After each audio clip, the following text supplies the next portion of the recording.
Ganahan ko sa mga pine tree. Oh my God, ang ganda ng lugar guys. Tapos meron pa siyang ano, bonfire. Tapos may aso pa doon guys. Wow, ayan. Very nice. So bali dito po kami ngayon sa Samara guys. Ayan. Tapos may mga kamaisan siya guys.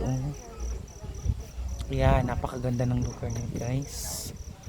Wow.